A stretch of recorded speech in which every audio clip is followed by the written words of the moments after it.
Salam alaikum mes chers élèves, dans la vidéo, on va voir une série des exercices concernant le système nerveux.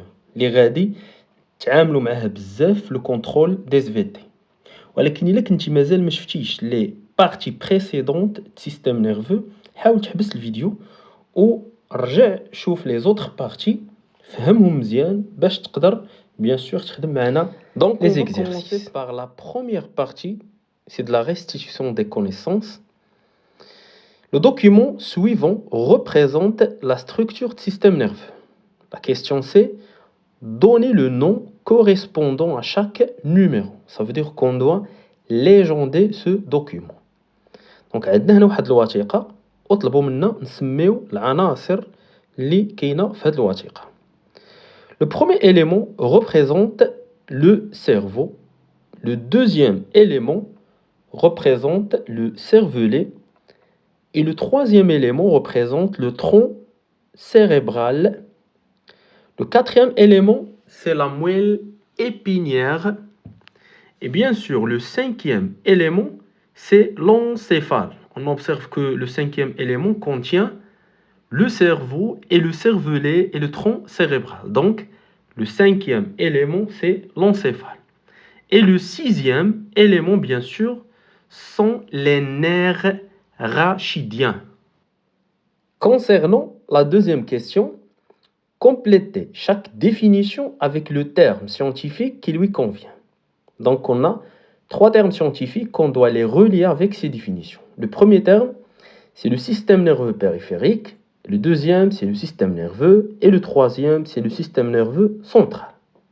Concernant la première définition, regroupe l'ensemble des organes qui interviennent dans la réception d'un stimulus ainsi que dans la production, la transmission et le traitement de l'influx nerveux. Donc, cette définition, c'est du système nerveux. Donc, le système nerveux, c'est un système qui regroupe l'ensemble des organes qui interviennent dans, bien sûr, un ensemble de fonctions comme la réception d'un stimulus, la production de l'influx nerveux, la transmission et bien sûr le traitement. Et concernant la deuxième définition, est la partie du système nerveux qui comprend tous les nerfs du corps humain à l'exception de ceux contenus dans le système nerveux central. Donc cette définition est du système nerveux périphérique. On sait déjà que le système nerveux périphérique regroupe l'ensemble des nerfs, bien sûr, du corps humain. Et concernant la troisième définition, est la partie du système nerveux qui comprend l'encéphale et la moelle épinière. Donc, cette définition convenable à le système nerveux central. La troisième question, complétez le tableau suivant.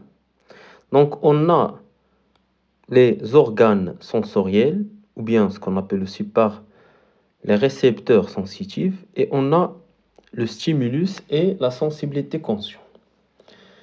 Le nez, c'est un organe sensoriel, et le stimulus, c'est les odeurs, et bien sûr, la sensibilité consciente, c'est l'odorat. La lumière, c'est un stimulus de l'œil comme organe de sens. Et bien sûr, la sensibilité consciente, c'est la vision. L'oreille, c'est un organe de sens. Et le stimulus dans ce cas, c'est le son ou bien les sons. Et la sensibilité consciente, c'est l'audition. L'organe de sens, c'est la peau. Le stimulus, c'est la température, bien la pression, bien l'aspect des choses. Et la sensibilité consciente, c'est la sensibilité générale. La langue, c'est un organe sensoriel. Le stimulus sont les saveurs. Et bien sûr, la sensibilité consciente, c'est la sensibilité gustative ou bien le goût. La quatrième question, répondre par vrai ou faux devant chaque proposition. Concernant la première proposition, un organe sensoriel est un récepteur de stimulation. Et bien sûr que c'est vrai. La deuxième proposition, La sensation du toucher nécessite la conduction de l'influx nerveux par la moelle épinière. C'est vrai, parce qu'on sait déjà que la moelle épinière joue le rôle d'un conducteur sensitif au niveau de la sensibilité générale ou bien la sensation du toucher. La troisième proposition, le muscle est un organe sensoriel, c'est faux. Le muscle est un organe effecteur. Et la dernière proposition, le cristallin, la pupille et l'humeur aqueuse sont des milieux transparents de l'œil, c'est vrai. La cinquième question, donnez le mot correspondant à chaque définition. On a le centre nerveux sensitif, récepteur sensoriel, conducteur sensitif et excitant, bien ce qu'on appelle aussi par le stimulus. La première définition, un conducteur de l'influx nerveux sensitif de la rétine vers l'aire visuelle. Bien sûr, qui joue le rôle de conducteur, c'est le conducteur sensitif. La deuxième définition, élément provoquant une excitation d'un récepteur sensoriel, c'est le stimulus ou bien ce qu'on appelle aussi par l'excitant. La troisième proposition, ou bien la troisième définition, le récepteur de l'information extérieure, comme la lumière, c'est un récepteur sensoriel. Et la dernière définition, analyse de l'influx nerveux sensitif et détermination du type ou bien le type de sensation, c'est le centre nerveux sensitif.